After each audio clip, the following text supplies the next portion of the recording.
नमस्कार. भारतीय संविधानाच्या नागरिकत्वाच्या प्रवासात आपण एका खूप महत्त्वाच्या आणि निर्णायक टप्प्यावर पोचलो आहोत.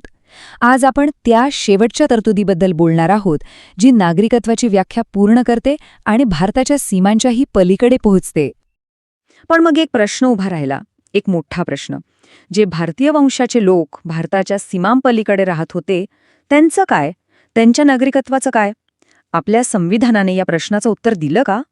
चला शोधूया.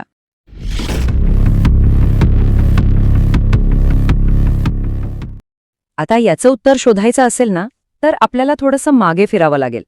भारताच्या संविधानकर्त्यांनी नागरिकत्वाचा मुद्दा किती काळजीपूर्वक हाताळला होता हे आपल्याला माहितीच आहे, विशेषतः फाळणीच्या त्या कठीण काळात. आपण पाहिलं की अनुच्छेद 5 ने काय केलं, तर भारतात राहणाऱ्यांना नागरिकत्व दिलं. मग अनुच्छेद 6 पाकिस्तानातून आलेल्यांना आपलंसं केलं. अनुच्छेद 7 ने तर जे पाकिस्तानात गेले होते त्यांच्याबद्दलची गोष्ट स्पष्ट केली. पण मग या सगळ्या चित्रात एक तुकडा बाकी होता. त्यांचं काय, जे भारताबाहेर होते? म्हणजे बघा, तोच प्रश्न परत आपल्यासमोर येतो. जे भारतीय वंशाचे आहेत पण जगात दुसरीकडे कुठेतरी राहतात, त्यांच्यासाठी आपल्या संविधानात काय होतं? त्यांना या नव्या भारताचा भाग कसं बनवणार? आणि याचं उत्तर दडलेलं होतं भारतीय संविधानाच्या अनुच्छेद 8 मध्ये. हो, एक असं कलम जे नागरिकत्वाची कल्पनाच भारताच्या नकाशाच्या पलीकडे घेऊन गेलं. तर हे अनुच्छेद 8 नेमकं आहे तरी काय? अगदी सोप्या शब्दांत सांगायचं झालं तर, भारताबाहेर राहणारी कुठलीही व्यक्ती जिचं मूळ भारतीय आहे, ती काही सोप्या अटी पूर्ण करून भारताची नागरिक बनू शकत होती.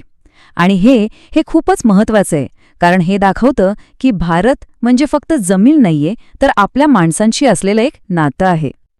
अच्छा, मग प्रश्न येतो की हा मार्ग नेमका होता कसा? म्हणजे कोणत्या अटी होत्या, प्रोसेस काय होती? चला जरा खोलात जाऊन बघूया. तर बघा, पात्रता अगदी स्पष्ट होती.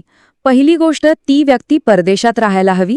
आणि दुसरी, जी सगळ्यात महत्त्वाची अट होती, ती म्हणजे ती व्यक्ती स्वतः किंवा तिचे आई-वडील किंवा तिचे आजी-आजोबा यापैकी कुणीतरी अविभाजित भारतात जन्मलेलं असायला हवं.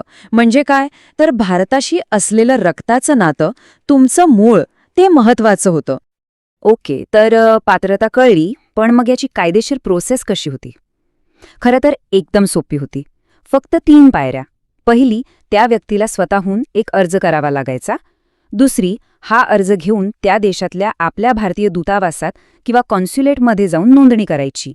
आणि तिसरी, बस, एकदा काही नोंदणी झाली की त्या व्यक्तीला भारताचा नागरिक मानला जायचा.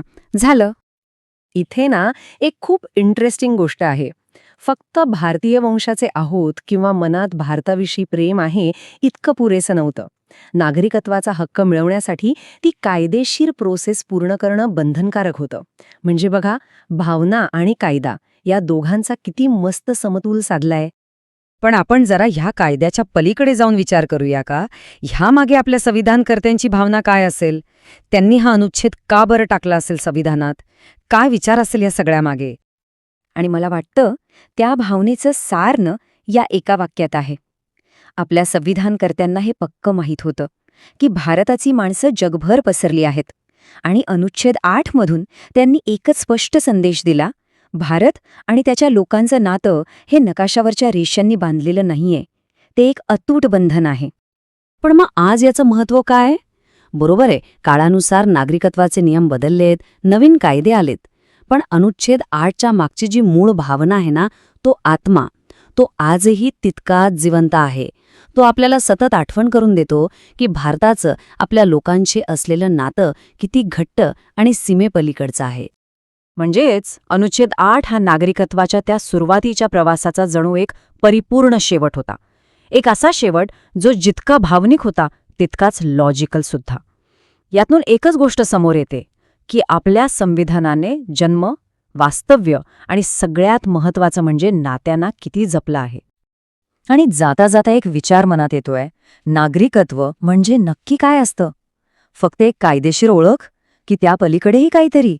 एक नातं जे हजारो मैलांचं अंतर आणि देशांच्या सीमा पार करूनही तसंच घट्ट कसं राहू शकतं? खरंच विचार करण्यासारखा प्रश्न आहे, नाही का?